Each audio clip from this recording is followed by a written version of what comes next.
Thank you all very much. Get this out of the way. Hold on.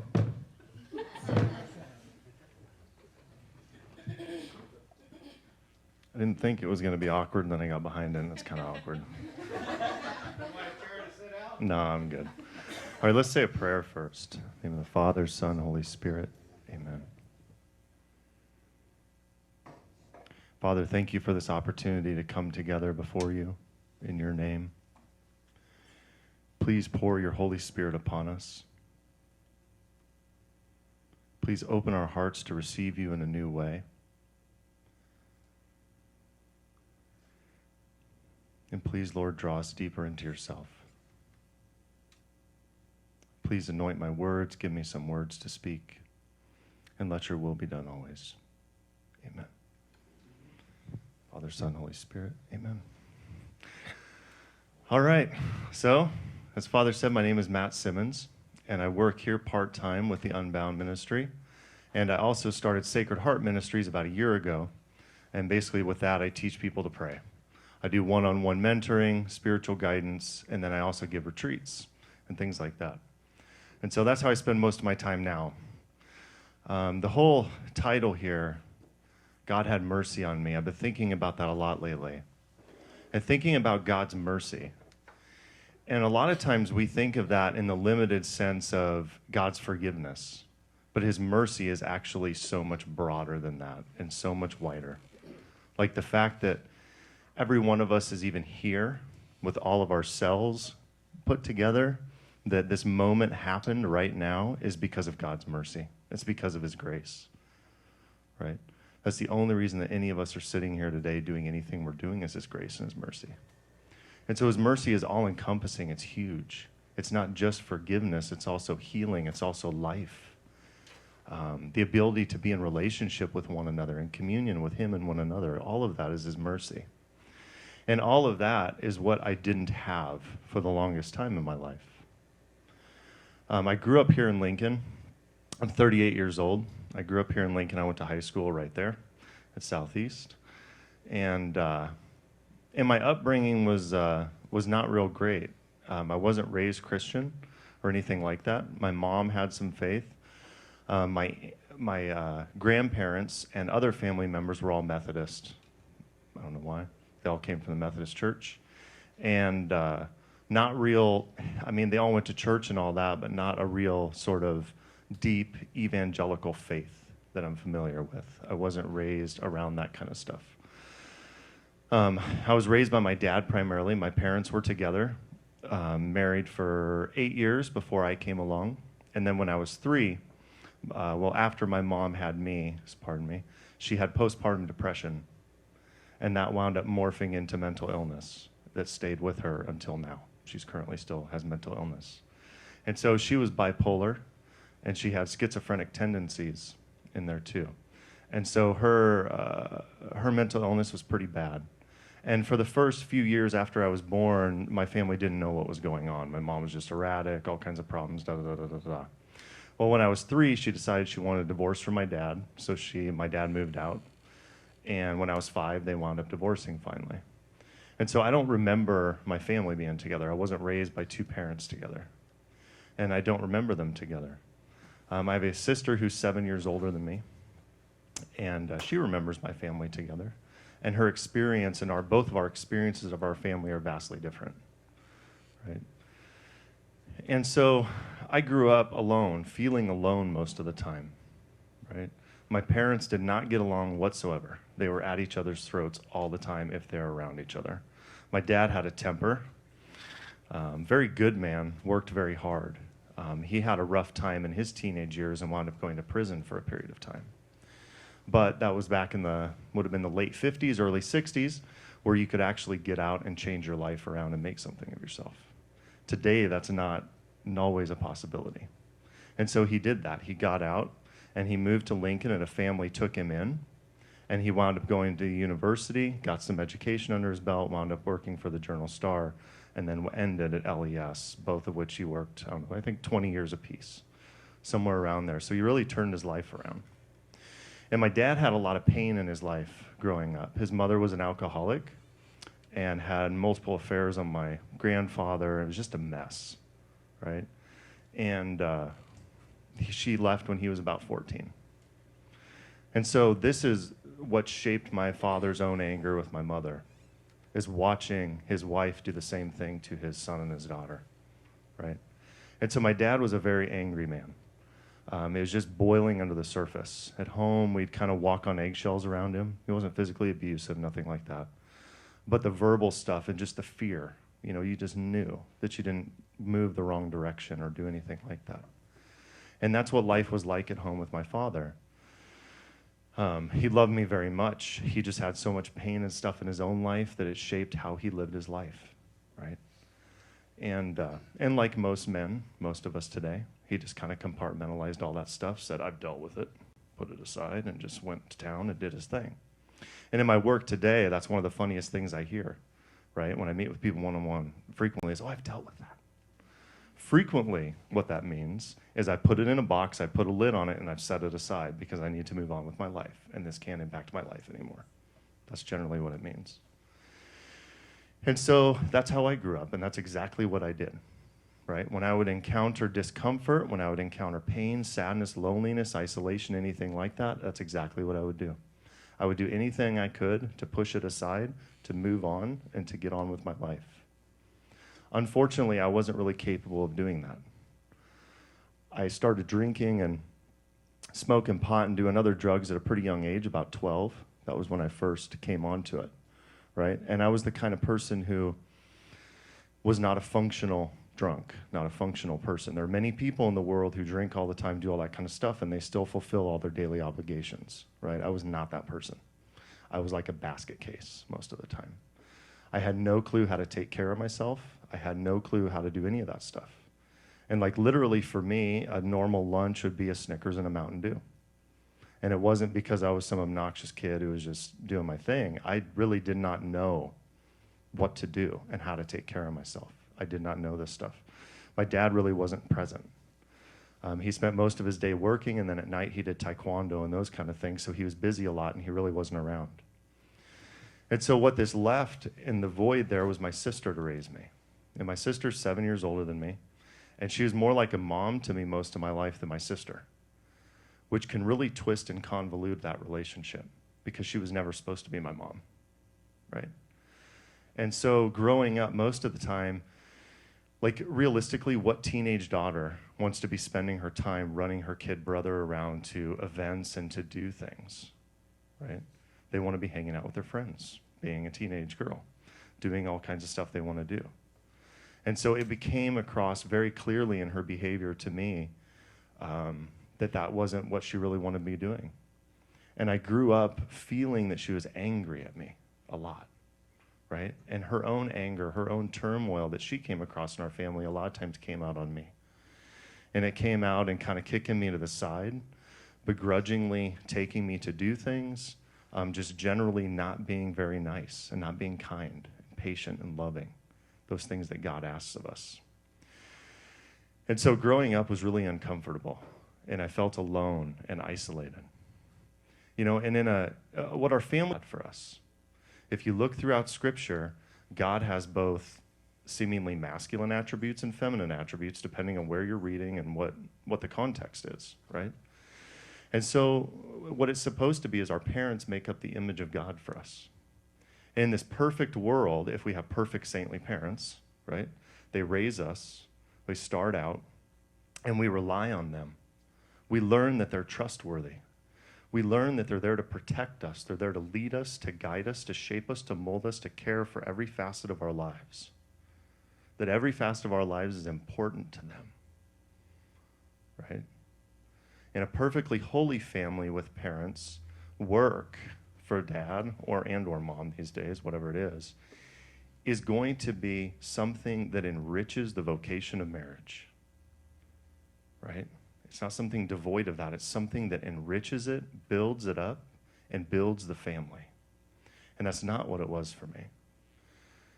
And so in a normal upbringing like this, we rely on our parents, and we have this visible reality before us to demonstrate love, to give us a lived experience of being loved, cared for, all of that. And as we grow up, when we hit that age, 18 to 22, whatever it is, in there, an age of maturity, we pass from our parents' hands into God's hands.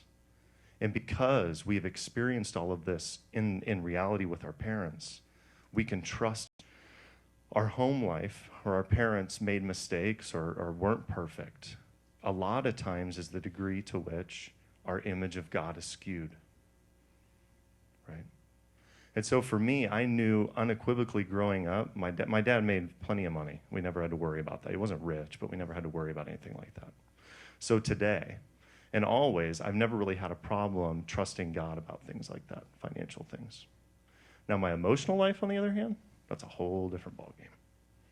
There's other aspects of my life that I've struggled with ever since becoming Catholic, to entrust to God, right? That I've been stretched in many, many ways that are painful. And so growing up, I had this huge gap, right?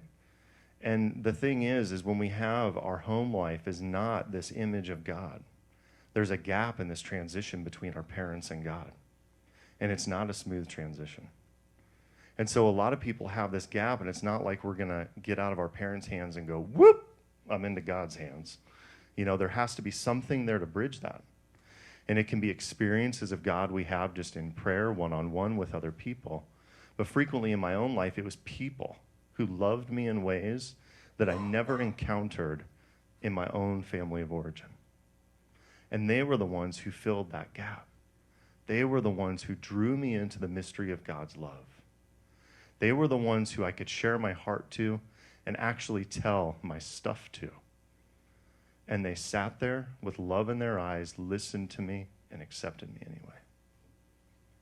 And there have been many people in my life over the last 10 years that have done that for me. And really, those people were God's tools to bring me right where I'm at today. And so my plane was barely getting off the ground, right? Like I wasn't even in the air to be handed off into God's hands. And so growing up at home, once again, I felt very alone and isolated. My sister didn't like me. My dad didn't want me. My mom was so erratic and apparently didn't want me. She moved off to go party and do her thing in Omaha, which is where she went to. And that's kind of looking back now where my mind was at the time. I didn't know love.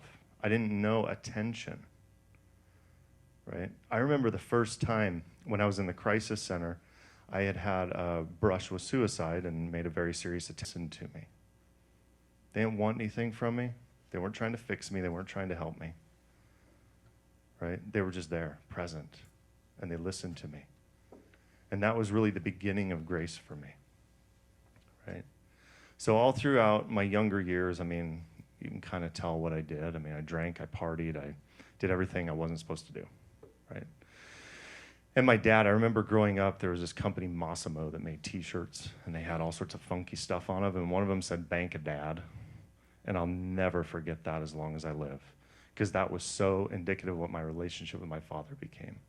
He was my walking ATM machine. And that's really all he was there for. And see, growing up alone and isolated like this, what happened is I started to develop the ways that I needed to get through life. I wasn't taught the tools to get through life that many people are. And so I figured it out on my own. And my own way of figuring that out was not okay, right? I used people. That's what I did. You were there for what you could do for me. Financially, if you're a woman, attention-wise, whatever, drugs, alcohol, food, money, entertainment, I really didn't care. But if you brought something to my life, you were in it. When you stopped bringing something to my life, you were gone. And that's how I lived my life for a long time. And nobody wanted to be in my life eventually, right? That's kind of what happens when you live that way. You ostracize people, you kick them out. They don't want to be used. Nobody wants to be used, right? And so over the years, by the time I hit 18, I had ruined my relationship with my father. He couldn't handle it anymore. He had gotten cancer. He'd gotten lung cancer. And I remember it was that Christmas Eve that we found out. And it was very shortly after that he wound up cutting me off and cutting me out of his life because he was tired of being an ATM machine. He was tired of watching me waste myself away on meth, getting high all the time, wasting everything away. He was tired of it, right? And today I wouldn't do what he did if it was my own children, but I understand. I understand the pain he was in and his own inability to cope with it and deal with it. And that was the way he knew how to handle it. And so that's what he did. He wound up giving me the title to my car, last few boxes of stuff I had at his house, and some money that I conned him out of to buy more drugs. And he was like, okay, that's it. Here you go. He's like, if you get it back together, call me. Until then, don't bother. And so about a year later, he wound up in the hospital, and he was at Bryan Hospital. And I went up to see him, and I was sober that day, but I went up to see him, and he asked me to leave. He said he didn't want me there, right? And then the next time I heard from him was about 3 days before he died, when he was at the hospice unit at Tabitha. And I had gotten a call at a place I was staying and told he was there. And so that was on a Thursday night. And that Friday I went to Tabitha, and my sister and I hung out with him and were there. It was really awkward. And then Saturday I spent the whole day alone with him, which was good and awkward all at the same time. We spent a lot of time together talking, but we never reconciled anything. And the last thing I said, I love you, before I left. And he said, I don't believe you. And that was where everything was left with my dad. And when he said that to me, what I heard was, yes, you are a POS.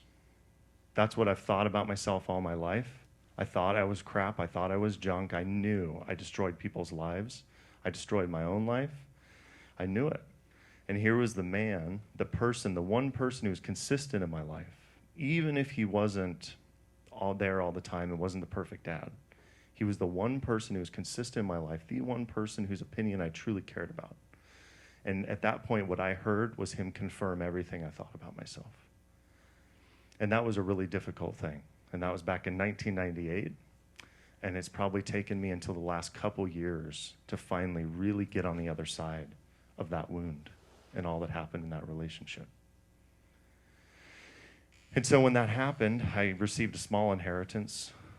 Very smartly, he gave most of it to my sister and left me with a little bit, which I promptly chewed up, drinking and drugging, and wasted everything away. And that's when I wound up trying to kill myself and wounding up in the mental hospital.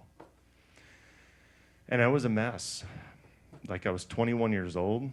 I had lost my father. My mother and I hadn't talked for some time at this point, probably a good 5 or 6 years that I couldn't talk to the woman. Growing up with her, I would go see her periodically in Omaha. And my mom went to charismatic evangelical churches that have a tendency to tell her, if your faith is strong enough, you won't need your medication. And so she would constantly be on this cycle of being on medication. Somebody would say something in that direction, or she would just want to be high on the mania, and she would get off, right? And her cycle was to get off, wind up on the streets, wind up in jail, wind up in a mental hospital, wind up medicated, and then it just kind of went like that. And it went for about 25 years. Well, on one of her deals, she locked my sister up in Richard Young Hospital in Omaha, and then locked herself up promptly right after that. And she hid me with some friends in Bellevue somewhere, something like that.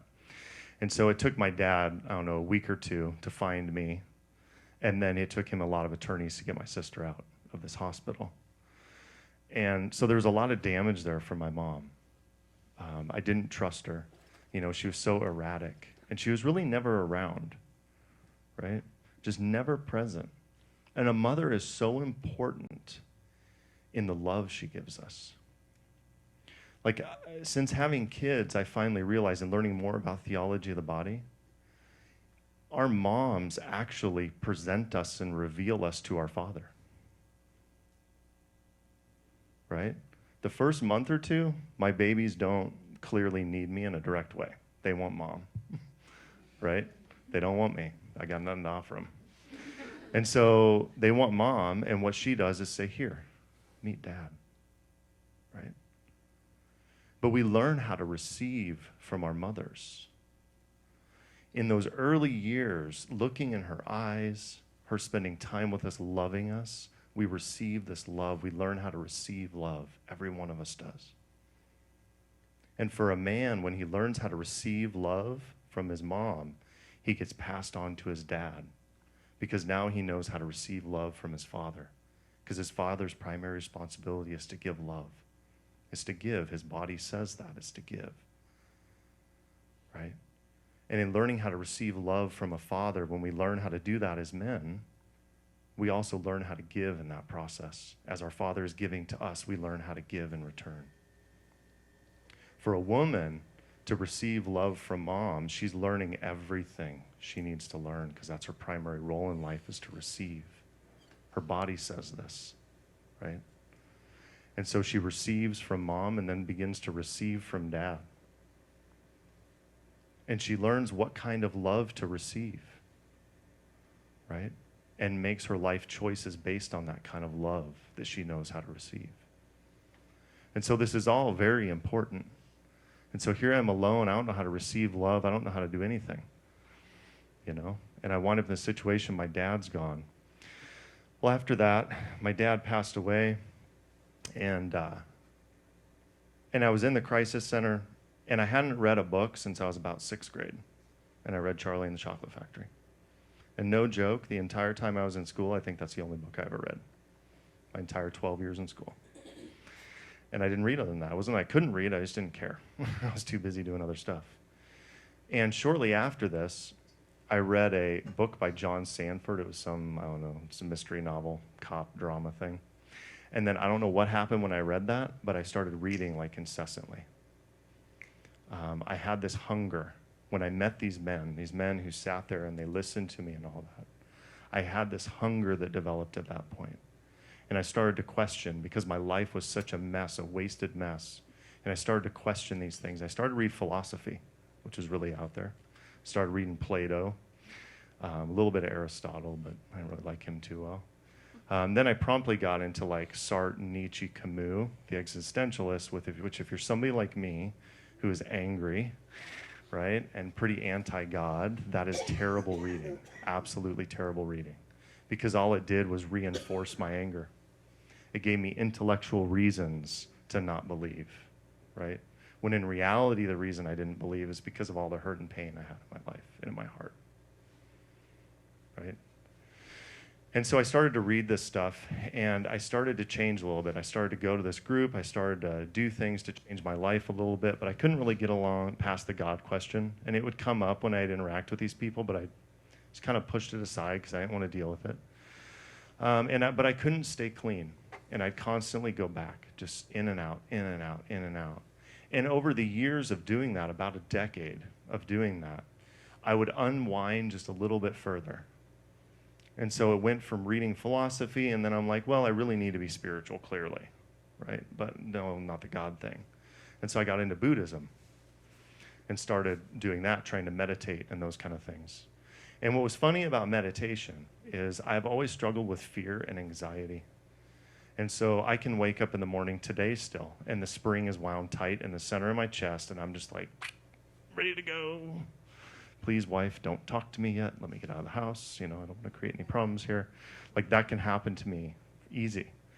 And so when I would meditate, do this mindfulness meditation and quieting myself down, my breathing, all these kind of things, it would take the edge off of all of that, which was very helpful. But once again, in the long term, I couldn't stay clean. Like, it just wasn't working. Not like these other people that I was seeing who would find a relationship with God and their life would change, you know? And for me, it wasn't working.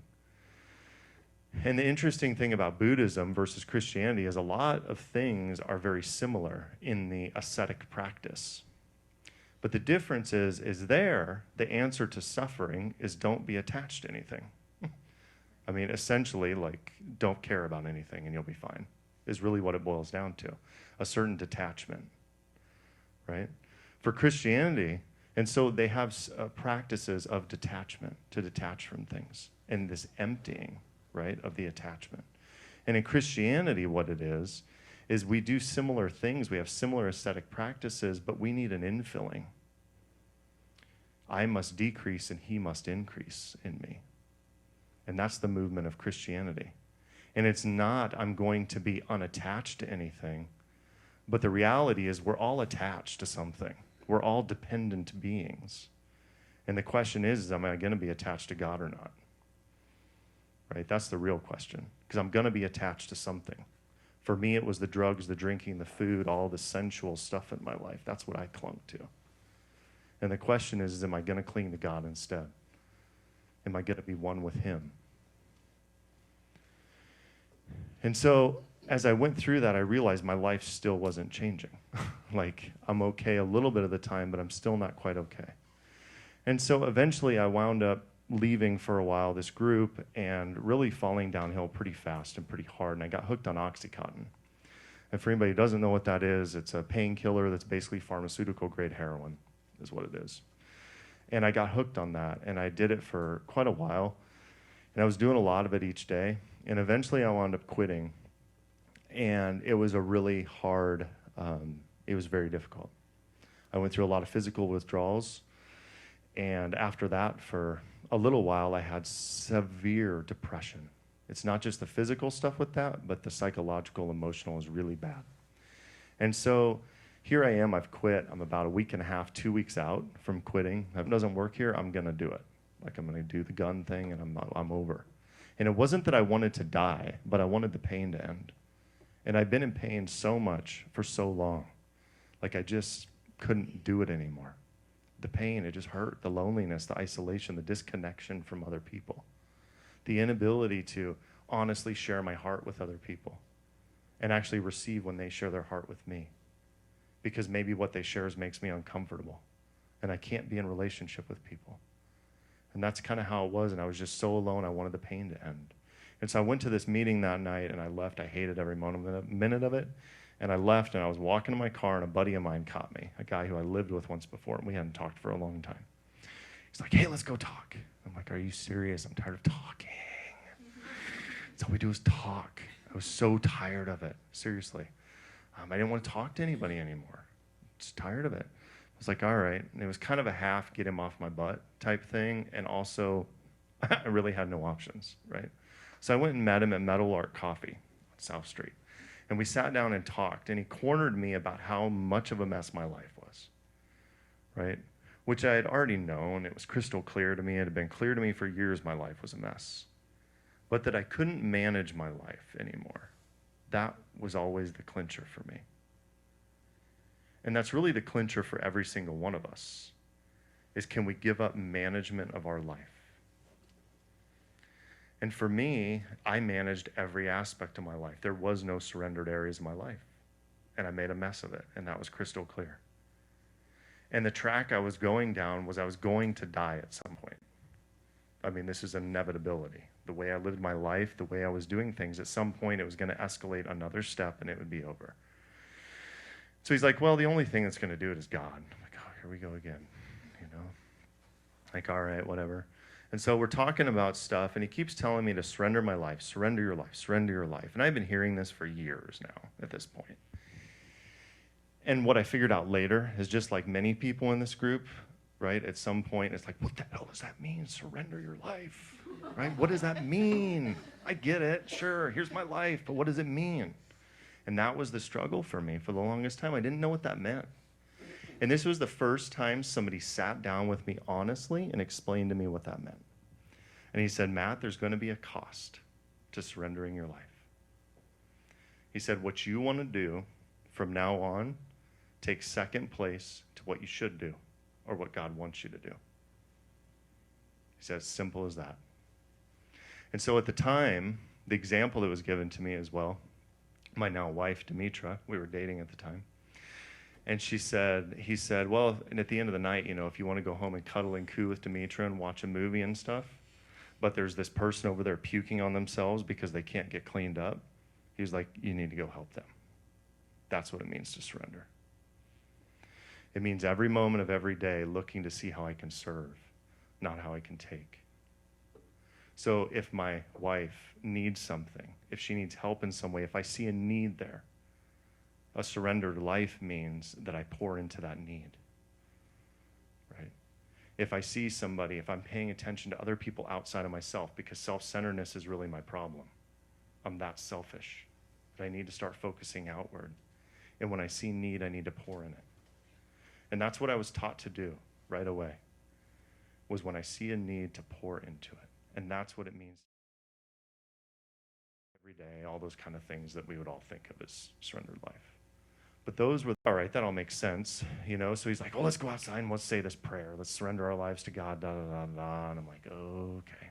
And so we went out into the loading dock area, right by where Open Harvest loads up all their stuff there. And it was really awkward because there was poetry that night. There's people everywhere. And he's like, let's hit our knees right in the middle here and pray this prayer. And I'm like, oh my God. Really uncomfortable. And I figured everybody was watching me. I mean, the way I look, at that time, I always thought everybody was watching me. And so we sit there and we pray, and nothing really happened. It wasn't like the clouds parted or anything. But when I got up from that, he went about his day, and I was sitting there and I was motivated to continue on with some other things beyond this and that program that I needed to do. And so I promptly got in my car and I got onto 16th Street and went up south to go to Walgreens to get a notebook and a pen so I could continue on with some things and do some journaling and writing. And as I was driving on South Street up there, now mind you, before this, all I could think about was using or dying. And as I was driving up South Street, I realized God was thick as pudding in my car. And I had no desire to use and I had no desire to die. He was just there. And ever since that day, I've never doubted the existence of God. Never. And that was a pivotal point for me. My life did not get perfect after that at all. But that was a pivotal point where God broke in the darkness, just like what this Advent is all about. In my own darkened heart, he came. And for the longest time, I would ponder, well, why me? Why not that person? Da, da, da, da, da, da, da. And I think about that sometimes with conversion. I think about this, and it's like the perfect storm. Anybody ever see that movie? Like they all converge at once, and it just, it happens. And it's kind of like that with conversion, right? The perfect storm happens. A person is receptive, and they're open. And God's present and acting. And a lot of times, there's somebody else in the mix. Not always, but a lot of times. Which leads me to, it's never about me and Jesus alone. It's always me and Jesus within the context of community. Even if I was to come to faith with just my Bible in front of me, it would be me and Jesus within the context of community. Because it was the community that wrote that Bible. Maybe it was the Apostle Paul who accompanied me. Maybe it was Luke. Maybe it was Mark. Maybe it was Matthew. But it's never alone. Right? And that moment changed things for me, and I ardently started on this path.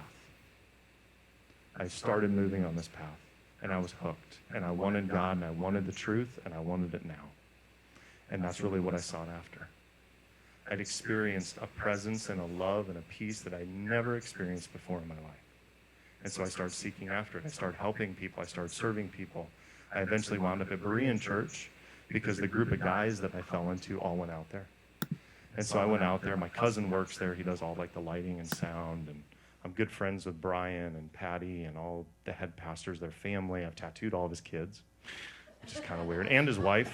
And so I got to know a lot of people out there, and that's kind of where I fell into church, was out there, you know, and I really didn't the only thing I knew for sure is I didn't like charismatics. That was the only thing I knew for sure. Beyond that, I had really had no experience with any other kind of Christian group. And I had a lot of baggage there. I didn't like Christians, quite frankly. I did not like Christians. And it honestly, when I look back, it wasn't that any Christians actually really did anything all that wrong to me. It really wasn't. But they weren't present very much in my life. And the ones who were present in my life always wanted to change me. I always felt like I wasn't quite where I needed to be, like I wasn't good enough, like I needed to be this way in order to be in their community. And I didn't experience that out there, right? And that's what drew me in out there. And I began to go there, and I began to go to church. They immediately saw that I was zealous for this stuff, and so immediately took an interest and started forming me. But one of the other things that I did that I've always done, and I don't know if it's my pride, if it's what it is, but I've never had a problem going to the top person and asking for help. That is one thing I've always done in this journey. If I see somebody who I think has the answer, I don't care if they've written 10 books or not.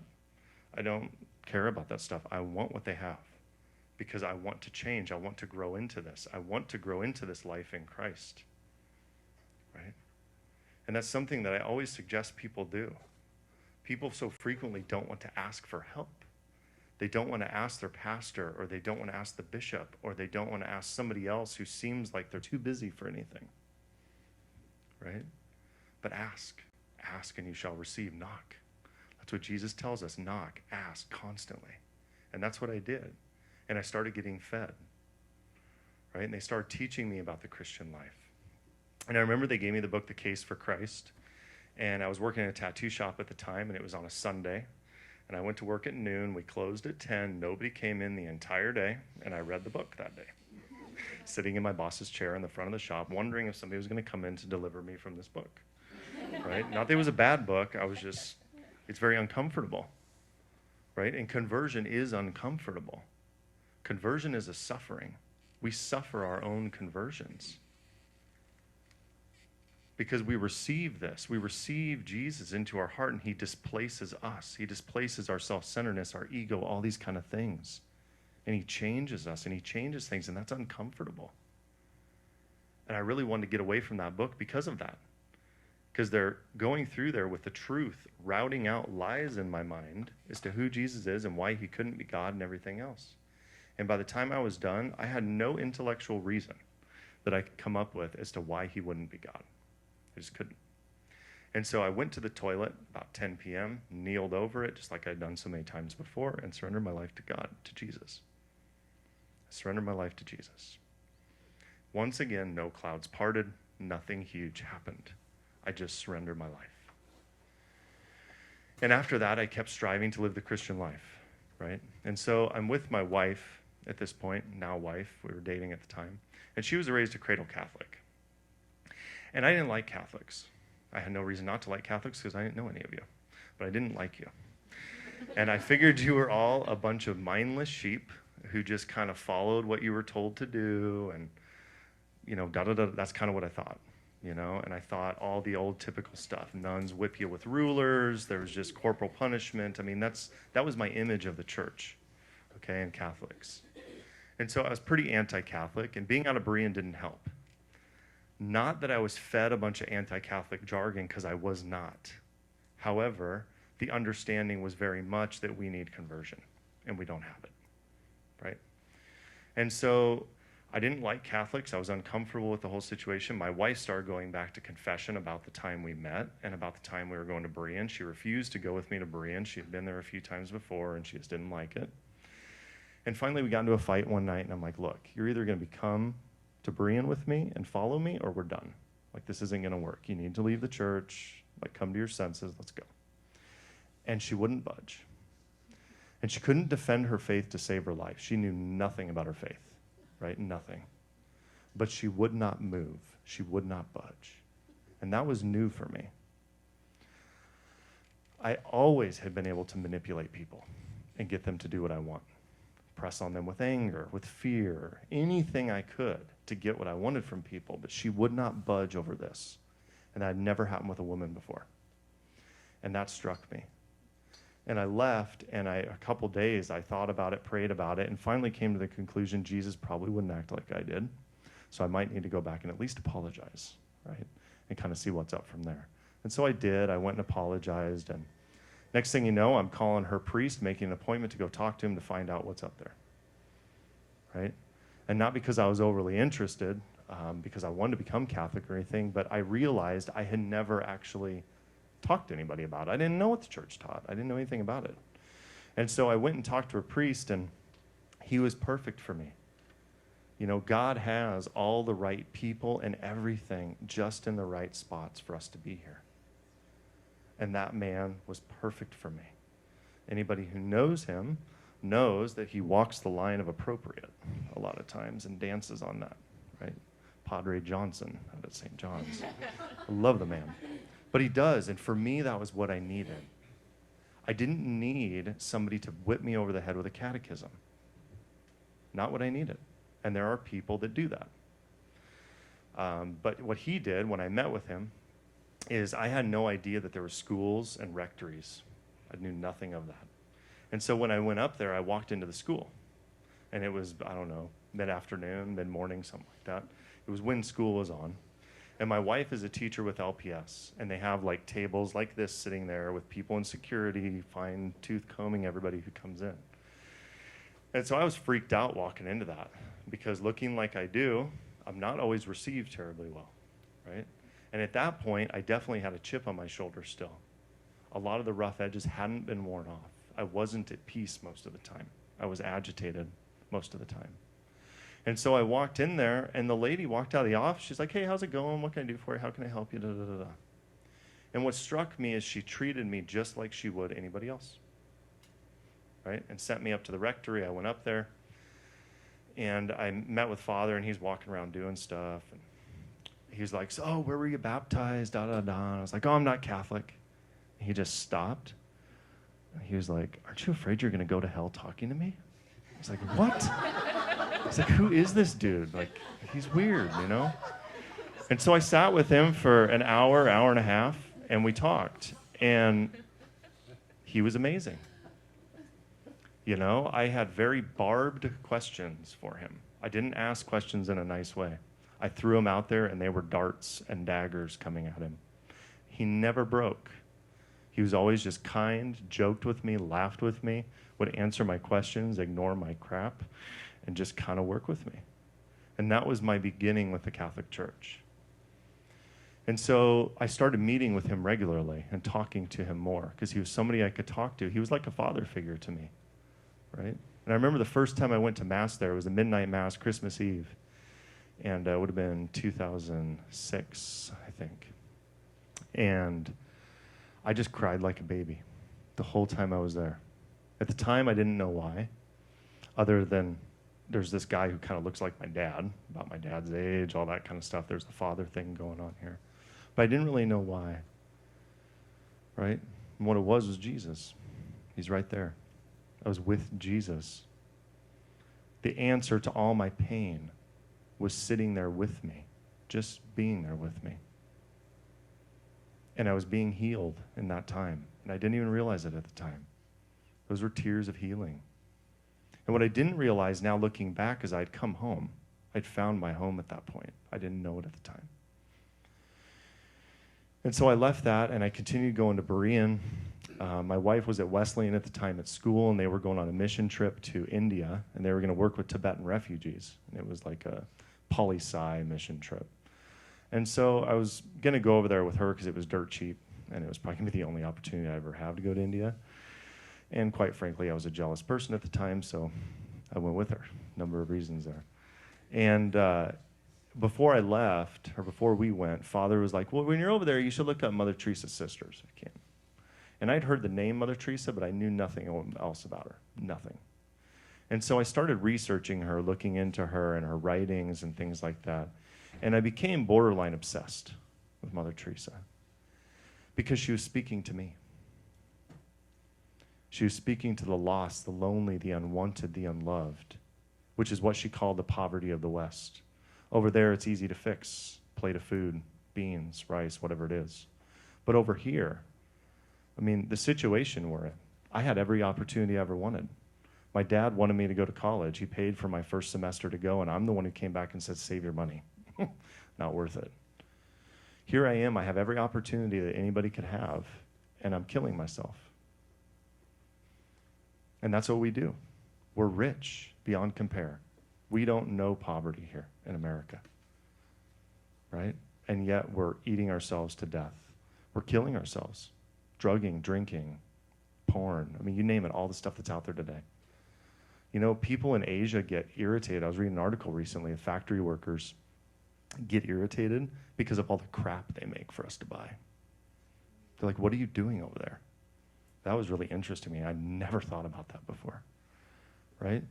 But over here, that's what it is. I had all these opportunities. I had everything, but here I am dying, wanting to kill myself. There's something severely wrong with that, right? And that's what she talked about, the Western poverty, and that really drew me in. And so we went over there, and we wound up at the Missionaries of Charity. I think it was the third week we were over there. It was right towards the end. And that became like my sole mission over there, is I wanted to see the sisters. That's where I wanted to go. And so Bob, the professor, let us go and let Demetra and I separate from the group and go to the mother house and try to set up a day to volunteer. And that was a total act of God, because we got there on a Thursday, which was their own day of recollection, where they shut everyone out. They just do stuff at home. They hang out together, clean, do all their stuff, have community time. And this little kid, we never would have found the doors to the place because they were like in an alley. And there's like this bronze plaque at second story up with a sign. We never would have noticed it. It's so chaotic over there. And so this little kid takes us, like, I'll take you there, I'll take you there. So he takes us. Well, the sisters are shutting the doors just as we walk up. And this little kid walks up and just goes and blows the doors open. And I'm like, oh my God. They're going to whip us with rulers. We're in India. We're not even in America. Like, this is a problem, you know? And I was really freaked out. And the sisters were so sweet. They were so nice. They invited us in. Like, oh, yeah, we'll talk to you just a few minutes. Go over to Mother's tomb. Go pray over there for a little bit. We'll come and get you. You know, so we went over to Mother's tomb. We prayed there for a while. And they came and got us, and they set us up to volunteer the next day. Typically, I didn't know this until we came back. You have to notify them in advance. If you're one person, they may let you do that, but they generally don't let you do that with a group at all. They want to know in advance. They want people to be prepped as to what they're going to do, da-da-da-da-da. So we got in to do it, and we wound up at this place called Premdon, which was not the home for the dying. It's for people to get taken in, and they usually get better and go back out on the streets. And so what we did when we went in there is we wound up doing a lot of different things. We cleaned mats. We massaged people because they don't ever get touched, right? And so they'd have these, you know, the food service, nylon food service gloves that do not fit correctly? Like on the wrist, they're really big and awkward. Well, they reuse those and vegetable oil, and that's what they would rub like on their joints, their legs, their arms, stuff like that. So that was kind of a new experience, not something I would do here very often. But I was talking to this guy, and one of the biggest things that impressed me is as I was talking to this man, he spoke English, and the priests and the nuns had taught him English. And he was talking to me about his legs, and his legs were healed really off, and his top, I think it like jutted out to the side a little bit and had a ledge, and it was just not okay. And he was crystal clear that he was in a lot of pain when he walked all the time. And so they call chow, and so we leave these people to go get food ready to go serve everybody. Well, I go get plates, and I'm starting to hand them out, and I look over, and here's this guy who's in pain walking, helping somebody else to the bathroom who can't walk, who's less fortunate than him. And that was the first time that I'd seen that in Christian community. Like, I'd learned a lot about the faith, I'd been taught a lot, but I had never seen anything like that. The only place I'd seen something like that was in this other group that I attended, which had no affiliation to Christianity. And so that was huge for me. And then later on, we wound up cleaning the mats. And when I came back from India, all I could tell you is I saw God when I was over there. That's all I could tell you. I saw Jesus. And I was a mess. I was completely undone when I came home. Well, looking back over the years now, God has kind of shown me where he was at in many ways. And what happened was as we were cleaning mats, there was one other guy and me. Neither one of us were Catholic at the time. And so we're wiping down these mats, and there was one mat that had a guy on it who was almost dead. He was like feather light, bones, skin and bones. Looked a lot like my dad did right before he passed away from cancer. And so he's laying there, and I go up to sister. I'm like, well, what should we do about that? And she's like, oh, just pick him up, move him to the other one, put him back. I'm like, what? Like, I'm not a nurse. I don't do that kind of stuff. She's like, oh, just do it. Come on. It's like, okay. So we get him, we pick him up, and Scott's on one side, I'm on the other side, and we pick him up, and he moves, and he kind of loses grip, the other guy does, and I'm winding up holding this guy. And that's where everything changed. Because it was just like what Mother said, I was holding Jesus in my arms, in the distressing disguise of the poor, and I was holding him in my arms. And everything he was on the outside, I was on the inside. He was dying. I was dying. I'd surrendered my life to Jesus, by the way. Right? I was trying to live for Jesus, but I was still dying inside. I still had a lot of unrest. I still had a lot of loneliness, emptiness, sadness. But this is where he entered in. And it was a cataclysmic event for me. I call it a Holy Spirit Hiroshima, right? Because it totally wrecked everything in me. In spiritual direction, when I did the spiritual exercise of St. Ignatius, one of the things that came up was our heart as a garden. right?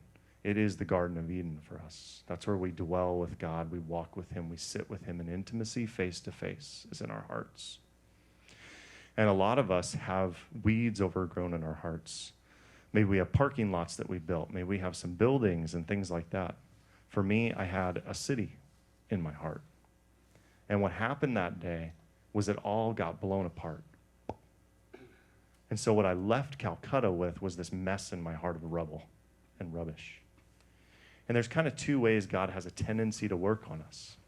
It can be like that in sort of burning bush experiences, or it can be more slowly and piecemeal and educationally, right? A lot of people that I work with and that I encounter on a regular basis, he hasn't gone in and just blown a building down. He's wanting to take it apart piece by piece, right? And so for me, that happened to be the way he worked with me. It all got blown up. And when I came home, I was a total mess. I really was a mess. And I cried every day for about 3 years. And I had no idea why. I didn't know. I thought I was going crazy like my mom. I thought I might have mental illness. The few people I actually told about that thought I might too, because it's not normal, right? We don't cry every day usually. And what it took me a long time to realize is that I was healing. Pain, hurt, all those little boxes of hurt that I had that I had stuck there, those all got blown open right along with everything else. And it was all there. And I had a handful of years that were very, very difficult in my conversion. And this is something I usually don't talk a whole lot about, is what's happened after that. The last thing I want is for somebody to receive the message that I had a conversion and my life became perfect. And that everything just got worked out and everything was right. Because that's not what happened at all. As a matter of fact, I went to confession yesterday, and one of the things I was talking about to the priest was that there's times where I feel like a serious hypocrite. I have to go speak tomorrow night and tell my story, and here I am talking to you again about this, right? Life's not perfect, and it wasn't perfect after that. The first 3 years were very, very difficult. My wife and I didn't start out right. We didn't start out like we were supposed to. We lived together from the get-go. Neither one of us were practicing Catholics, anything like that. We started out living together. About 2.5 years later, I wound up moving out eventually because I knew there was bad tendencies. And one of the things I got to learn through that process was why we don't cohabitate prior to marriage. The grace of the sacrament is not there to bind two people together, to really join them together as husband and wife, to be as Christ is to the church. I did not have the grace to pour into my girlfriend because she wasn't my wife. She did not have the grace to receive my love, not in the way she does now as my wife in the sacrament. But we had to unwind a lot of that stuff, and that was very difficult and very painful. I had to get an annulment. I had been married once before. When I slit my throat, it was in front of a woman who later married me, to tell you how sick she was, right? So I had to get an annulment. So this was all in the mix here too. I had to get an annulment, and that's not a fun process. I've been listening to a lot of this stuff, this whole, the synods on the family and all this kind of stuff and the changes we made in the annulment process. And that was uncomfortable, man. It was really uncomfortable. It was like going to court. I'd been to court before, and that's just what it was like. It wasn't a terribly pastoral thing, It was uncomfortable, and I had to look at a lot of things in my life that I didn't want to look at that were really uncomfortable. And so I had a few years of really intense pain there. And eventually I got into spiritual direction. Happened to be the exorcist of our diocese, thank God. And I got into direction with him, and that wound up changing things for me. I had been with non-Catholic spiritual directors prior to that and had gotten so far. But once I got into that, that's where things really started to change. That's where I began to find some healing. I began to find a place and an explanation for everything I was going through. That this was all a normal part of conversion. That whatever pain we have prior to conversion, reversion, relationship, prior to looking at it, is going to come out.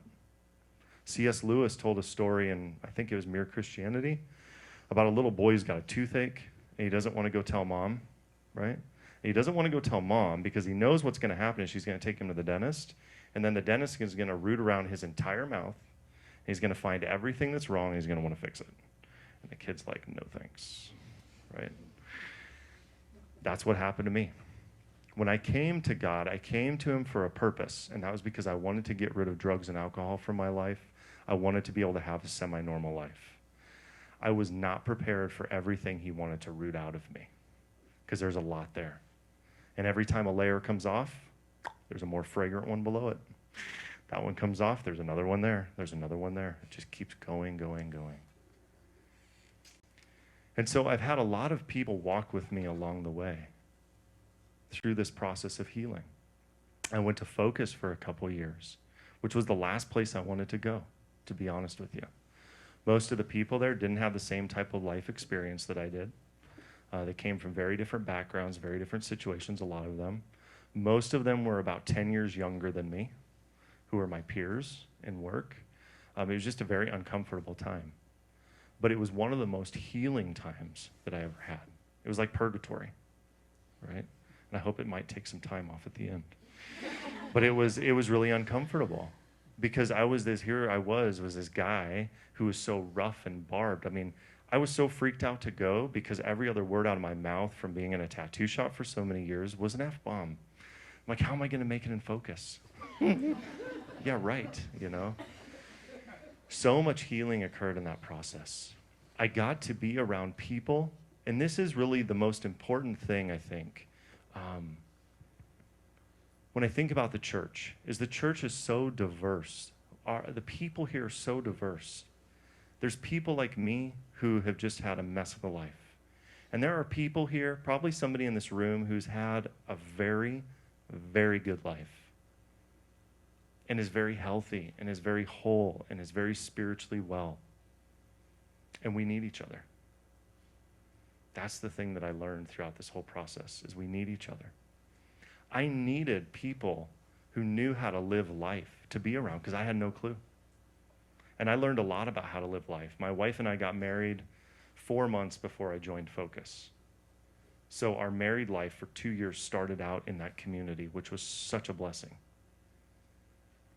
Right? Our first baby came in that context when I was on the team at Focus, which was such a blessing as well. Because I remember when we found out she was pregnant with Thaddeus, I was torn inside. Part of me was excited, but the way I lived my life before, like, that's a problem. You know, that's a bad night out, and you need to go get that taken care of. That's what a baby is. And so I was really torn. And I remember going down to the lower JP2 hall in the old Newman Center to tell them that we were having a baby. And they're like all jumping up and down about ready to pee themselves. They're so excited. You know, and I'm like, yeah, that's great. You know, I was just so conflicted. And what it was is I did not know how to be happy. I didn't know how to receive gifts. I didn't know how to receive grace and receive love. I didn't know how to do all that. And so these people there taught me how to do that. And so by the time my second child came, I'm like excited. Super excited. Bubbling over, telling them, I'm jumping up and down damn near peeing myself, you know, right along with them. But these are the things that the community has given me, right? These are things that I've had to learn in my time here, being amidst you guys. And what I also see with so many people who haven't necessarily experienced everything I've experienced is you all need us to serve us, to pull us in, to draw us in, to teach us how to live, to teach us how to grow to maturity. We need you, and you guys need us.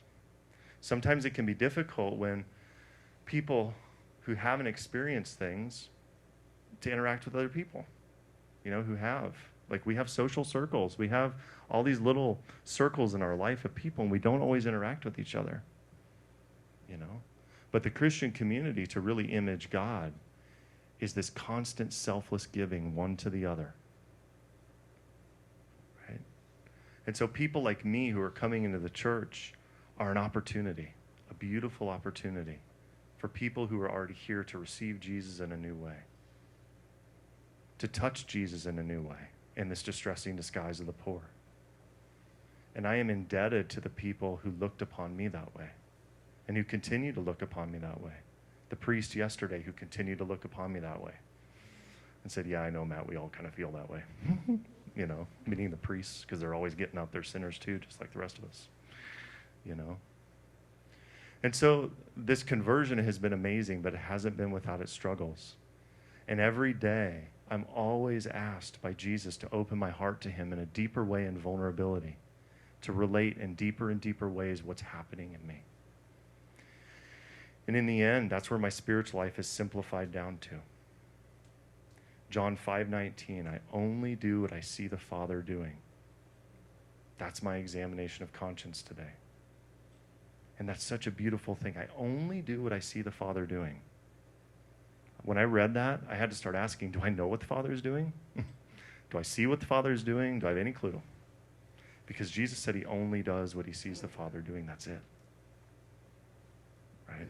And that's the kind of intimacy and depth of communion that I'm called to live with the Lord.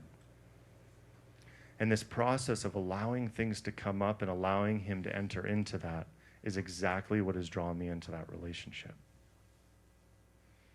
And so today my life looks very, very different than it once did. You know, I'm no longer puking on myself and all that. You know, I can hold a job today, thankfully. I've had enough things healed in me that I can get along with most people. You know, there's people in the community who respect me. That baffles me. Like, I'm not kidding, that baffles me. That there's people who ask me to do this stuff. There's people who want me around. I have a wife who actually wants me there. I have children who look at me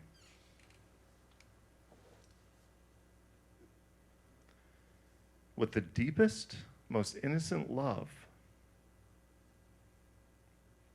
And there's not one other person who can impact their lives the way I can. And what a blessing. Something I do not deserve. My life was not on the trajectory to receive all the blessings I've received. Not at all. But that's who God is. And I think the one thing that I want people to know more than anything, in the Protestant world, legalism is a word everybody understands. It's not something we tend to understand here as much. We don't have to get our crap together to come to God. It's him coming to us that inspires us, draws us, empowers us, and enables us to get our crap together. It's all grace. It's all free grace. It's all his invitation. The church teaches that any desire for God, anything for God, any movement for him is already his grace and his action on us or in us. It's not of us. And so now in my work on a day-to-day basis, I get to help people appropriate this into their interior lives, right? And to receive God. That's the main point of my work, is to help people receive Jesus. Pope Benedict XVI said that prayer is pure receptivity to God's grace. And the two movements of Christianity are receiving Jesus and then manifesting him to the world. That's the two movements of Christianity. And that's really today where my life stays, is right there. I try to keep it there. When I don't, that's when I veer off, right? I wind up in confession. But when I stay in that spot of trying to receive Jesus, to truly open my heart to him in vulnerability, I receive him. And what's changed in me so much is that I think about things a lot more godly. I look at people. There's times where I look at somebody or a situation, and it's clearly God looking at them, thinking about them this way. It's not me. Because like 2 hours earlier, I was just like judging somebody like this to my wife or something, you know? Like that's how God works with me. He shows me these things very clearly in my own behavior. That's also how he convicts me of those things. It's not this heinous, harsh, throw lightning bolts at me. It's this gentle revelation of my fault and an invitation to come along in a new way. And learning how gentle and caring and loving God is, has been such an important part of my own road of healing. To realize I'm a son of God, My identity today is just that. I'm a son of God. I'm a beloved son of God. And I'll never forget the confession I went to at the Benedictine Monastery in Schuyler where the priest said that to me. Do you realize when you were baptized, Jesus said, "This is my beloved son with whom I'm well pleased"? Or that's what the Father said. I'll never forget that because that's who I am today. And the more I strive to live from that, the closer I grow to that likeness. The more I open my heart and vulnerability to him, the more I open my heart and vulnerability to my wife. That's a whole new thing, right? When we got married, I had no clue. I'm like, how are we going to do this? We come from single parent homes. Like, no, this isn't going to happen. But many people have accompanied us along the way, and God has been there to teach us how to give and love and receive love one to the other, you know? And life is good today. And one of the most beautiful things is, even in the midst of whatever it is that we go through, the good, the bad, everything, God is always present in that. And I know suffering today, for me, is an opportunity to draw near to him. That's all it is. It's not God doing anything to me. It's an opportunity for me to receive Jesus in a new way. You know, and for that I'm grateful. So thank you all for having me tonight.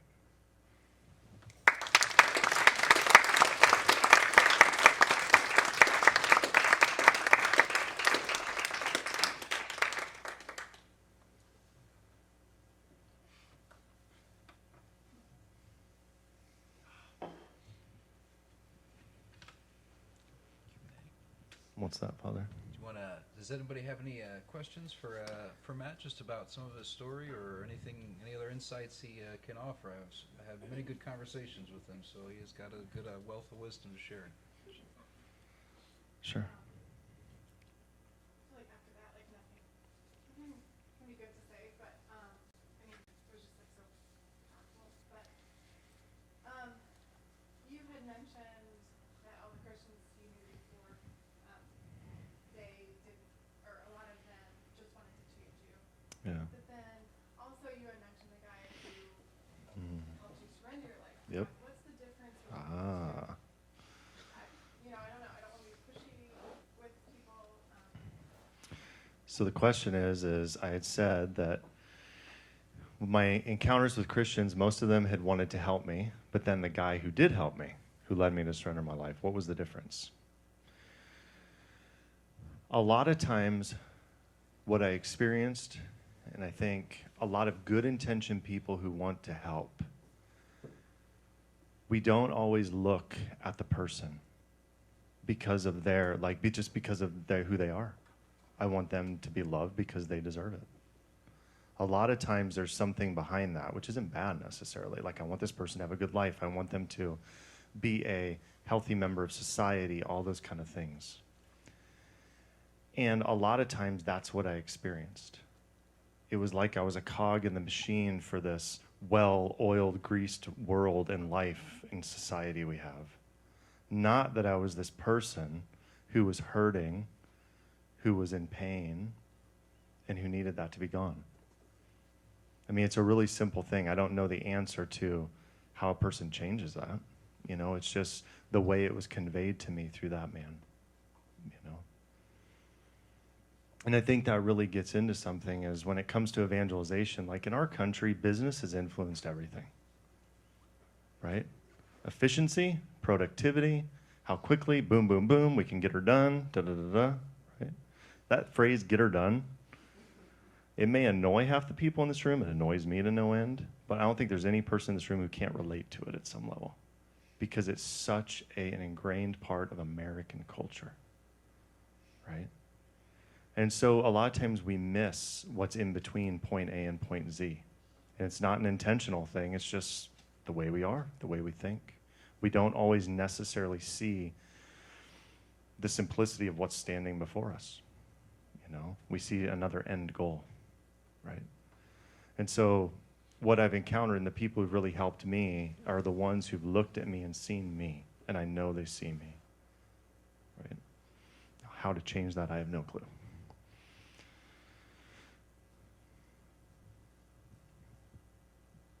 Anybody else? Yeah. So what did you find in the Catholic Church that you didn't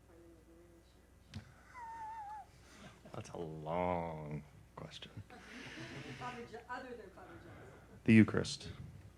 That's why I came to the church. It's the Eucharist. Once I realized that was Jesus. And what happened was I went to school at Berean. They had a Christian leadership college for a period of time. And I was going to RCIA and the Christian Leadership College at the same time. I didn't understand the differences between evangelical Christianity and Catholicism. I didn't understand it. And so I was there, and we had a class. It was called a small church class. And the final project was a church plant project. So we had to kind of look at a community, look at who was there, so on and so forth, figure out how we do it, blah, blah, blah, blah. Well, part of preparation for that was we had to form a biblically based position on baptism and Eucharist, because those were the only two, at least pseudo-sacraments, that are in the scriptures directly and clearly. And so we had to form a biblically based position on that. But first, we had to compare and contrast the Roman Catholic church structure and the Berean church structure, which was so fitting. And so that was the first thing I did. And when I looked at that, I begrudgingly gave that over to the Catholics. Because what I saw in the Catholic Church was a kingdom, a theocracy. And what I saw over here was a corporation, a business. It had its board of directors, its CEO, all of its department heads, and everything else underneath that. Now, a little background, I used to be terribly, terribly, terribly liberal. And like part of the Green Party, all those kind of things. But I've always had an issue with really big business. That's always been an issue of mine. And so when I saw these two things, this one was a kingdom, and that really stuck out to me, clearly. But when I started looking at baptism and Eucharist, the Eucharist was the one who did it, what that did it. Baptism was really easy. But the Eucharist, that was the one that I wrestled with. And I prayed with those passages, John 6 in particular, for a long time, and Paul in Corinthians, where he talks about sinning against the body and blood.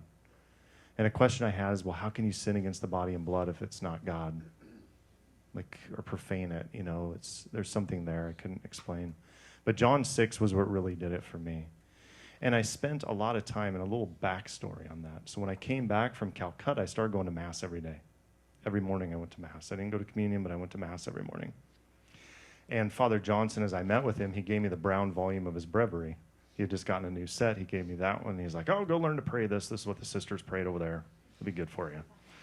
And so I was self-employed, and I learned how to pray the breviary, and I started praying most of the hours every day. And then he suggested I go to the Pink Sisters and go pray there. And I think his intention was it's a little quieter there. You may not need to sit through Mass. You can just go there and pray. Because I told him the reason I went to Mass every day is because my mind was slowed down. I had a semblance of peace there because Jesus was there. I didn't know at the time, but that's why.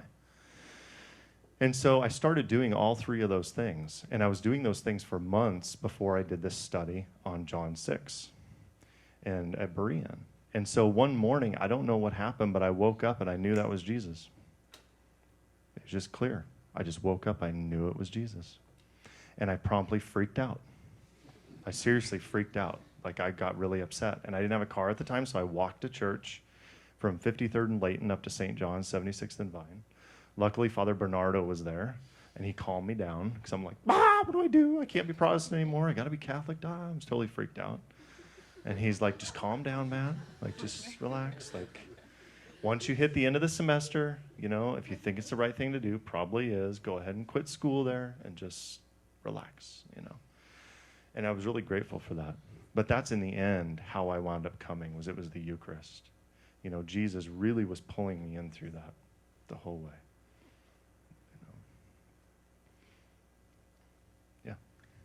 Kind of related to your question, or to your talking about get her done, and related to your finding your identity as a son of God. And what sort of advice would you give to people who maybe feel like who I am is what I do, what I produce, my job, the things that I do, as opposed to who I am and who God created me to be? What sort of advice would you give to people kind of on that journey? Oh, I think a couple things.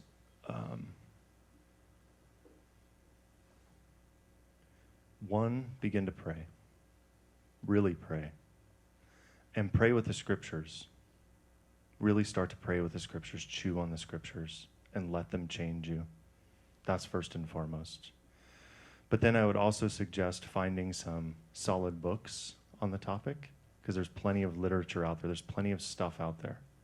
Because part of it, particularly in the initial stage of conversion, we have to receive a Catholic mind.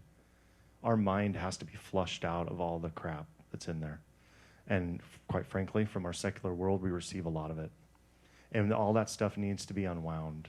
And we really need to receive the mind of the church. So a lot of meditation, chewing on things in prayer, reading, but then talking to somebody. We should all be discipled, accompanied. We should be accompanied by somebody. You know, Christianity was initially called the way. The way. Because it's a way of life. It's a way of being. Right? It's a way of being in relationship with God and others in the world. And that gets imparted through other people who are walking this way. Other people who know our hearts, who we reveal our hearts to. Maybe that's spiritual direction. Maybe that's pastoral care. Maybe it's a spiritual friend. But there should always be people in our life who are walking with us. So on the day-to-day, when they hear us speaking from those lies, that it's based on my production, it's based on my effort and all those kind of things, they can clearly and gently speak the truth into that immediately. Because see, that's what I had a lot of in the initial years, was people speaking the truth into all the lies that were filling my head. And that was so important. You know, the truth is what really uproots that stuff. So those would be the things that I would suggest. Yeah. I'm a teacher, and I guess while you were talking, especially about your childhood, it kind of breaks my heart just knowing that there are kids who are in those such difficult situations. I guess, do you have any advice or thoughts on how I could help those? I had two teachers growing up who I really loved. My 5th and 6th grade homeroom teacher, Mrs. Mayans. I don't even know if she's still around. She was old at the time. And then Mr. Storr in 7th or 8th grade, who was my history teacher. The difference between those two teachers out of anybody else, they just treated me like a person. Really. They were just there, and they treated me like a person. I didn't get treated like a stupid little kid. And this is something I realize having my own children, is like they're people. You know? No, I mean, we all know that, but they're people. They're their own little autonomous cosmos of thoughts, feelings, desires, personality traits, all these kinds of things. And with adults, like my wife and I talk about this sometimes. We're like, I would never say that to an adult. And not because they're not my child, because I just would never even fathom correcting an adult that way, right? But for some reason, it seems okay for me to correct a child that way, or to speak to a child that way because they're small and seemingly insignificant, right? And so what these two teachers really did is they never treated me like that. I was just another person. And I don't know if they just had a really good sense of self and persons and things like that or what.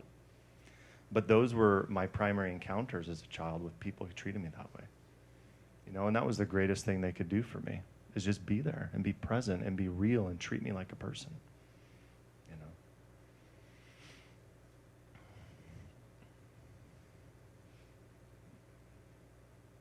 Anybody else?